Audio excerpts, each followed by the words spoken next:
You are listening to Reverend Insanity by Gu Jinwen, translated and edited by For the Love of Gu. If you enjoyed listening, make sure to like and subscribe to receive updates when new episodes come out. Chapter 203. Everyone was out for themselves. The divine detective had fallen in battle, the most glorious ending for a son of iron. Lady Ruanan, please accept my condolences. Among the people standing around Tai Ruanan, a young Gu master spoke up. The daughter of divine detective Tai Shuelang was still kneeling on the cold hard ground, exhausted from too much crying, snow melting inside her tightly clenched fists.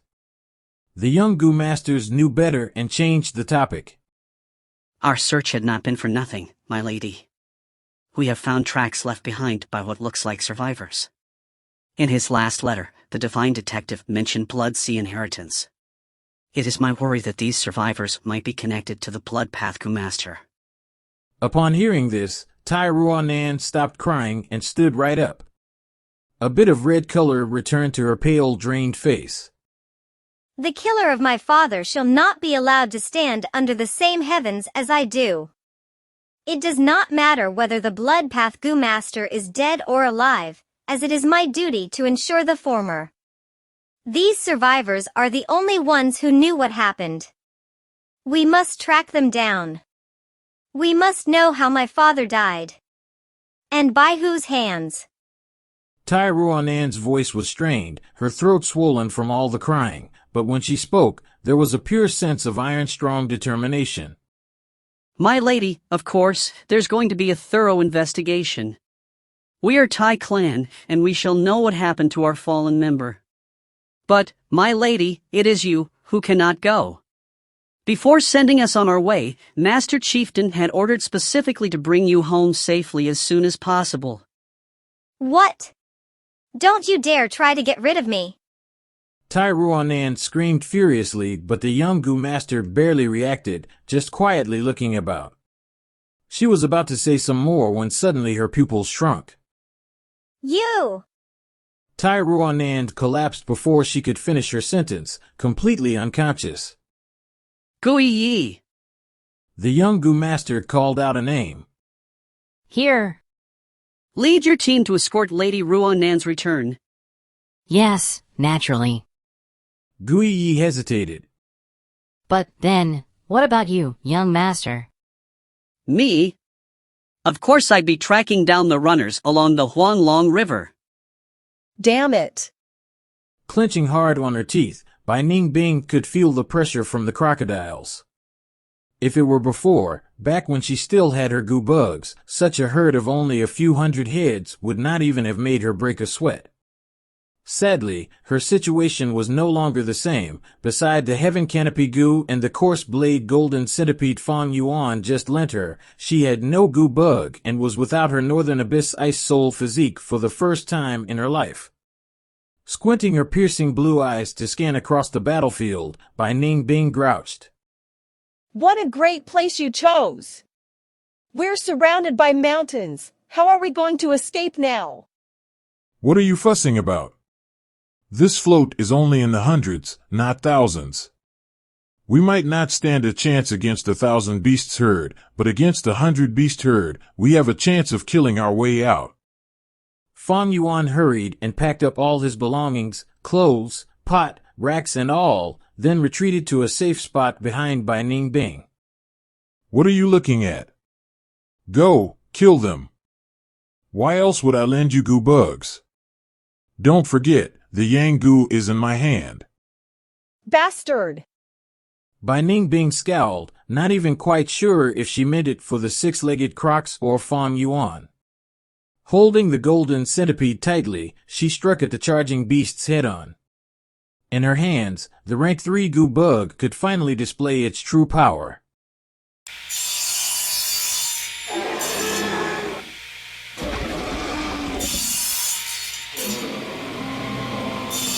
Ha, just a bunch of ugly reptiles. Bai Ning cheered, hitting her first target on its hardened back, immediately sending fiery sparks flying everywhere. The unfortunate crocodile was sawed in half alive and shrieking. Blood gushed out, splattering all over by Ning Bing's face and clothes. Excited by the battle, she could feel her own blood rushing inside.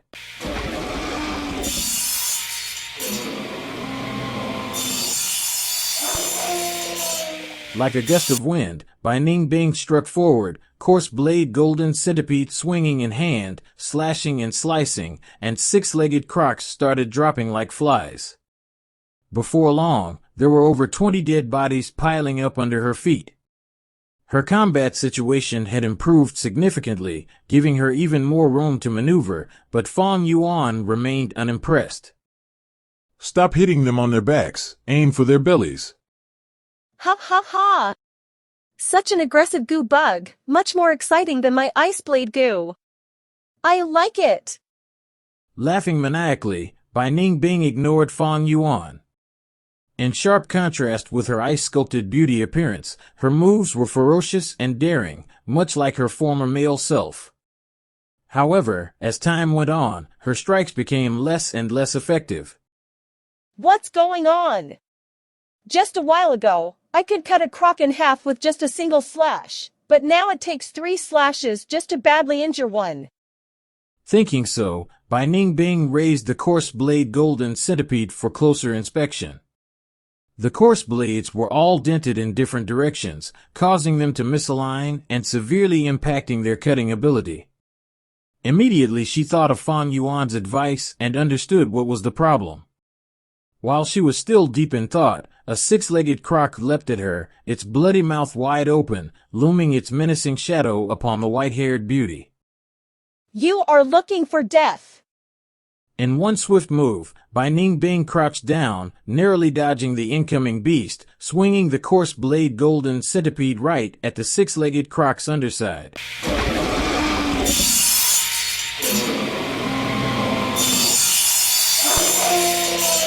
The unarmored belly was easily cut open.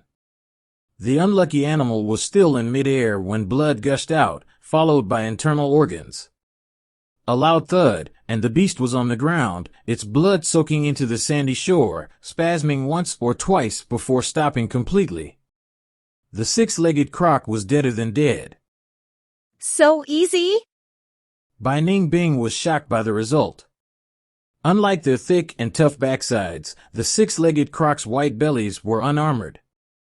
Unlike her, who had never been outside of the village on Qingmao Mountain, Fang Yuan was armed with 500 years of experience, so it was only natural that he was aware of these kinds of knowledge.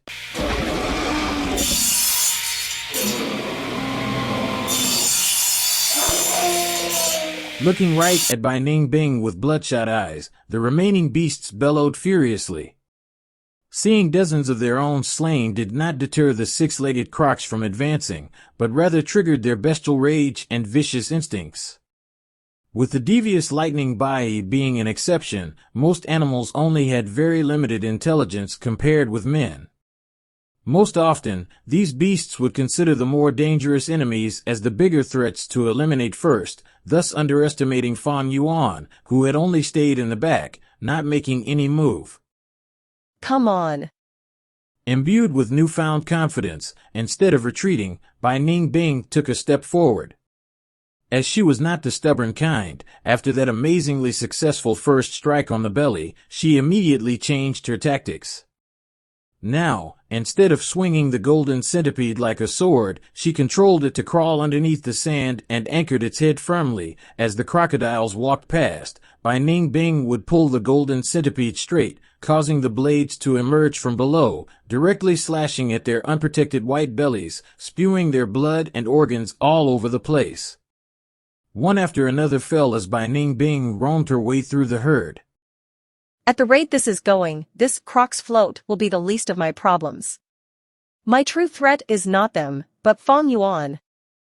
As the situation on the battlefield became more relaxed, Bai Ning Bing started to have second thoughts.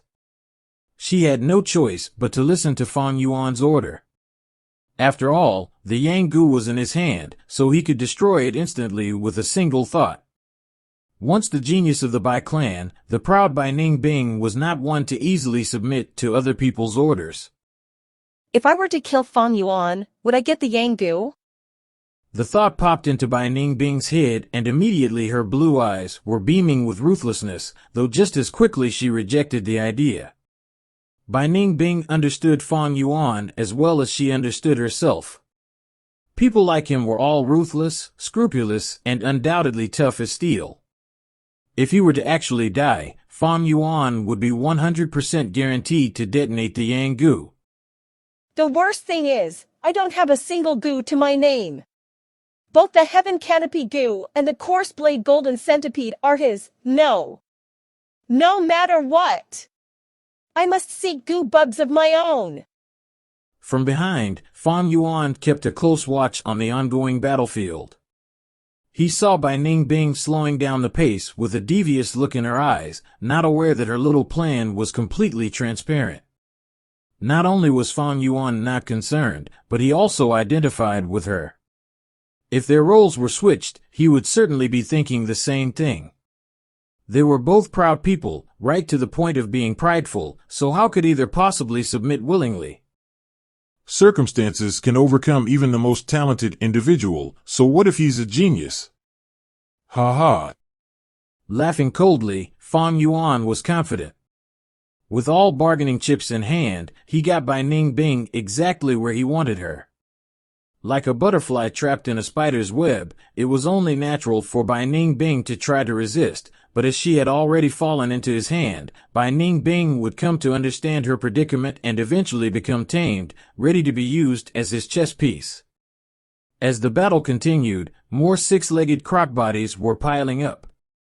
The current battle had been going on for over an hour, and Bai Ningbing, panting and sweating profusely, had slowed down her pace significantly. Her physical stamina had started to run out. Long lacking in added strength, Bai Ningbing had suffered many times at the hands of Fang Yuan using his two boar strengths to brute force his way through a fight. To make matters worse, both of them have been spending the last 5 days drifting on a bamboo raft along turbulent waters with very little sleep. But the things that troubled Bai Ningbing's mind the most were these two newly acquired jiggly spheres on her bosom, swinging uncontrollably whenever she moved, making her very uncomfortable.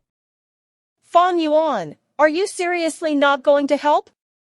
Breathing roughly, Bai Ningbing called out Fang Yuan. She was struggling to keep her knees from trembling, having just narrowly dodged yet another charging beast. Cold as ice, he answered. Once I join in, it would attract the crocodiles toward me. You want me to die? If I die, you will never get the yang goo.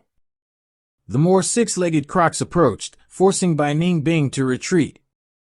She was exhausted and was about to faint. Her stamina had reached its limits, and she could see darkness clouding her vision.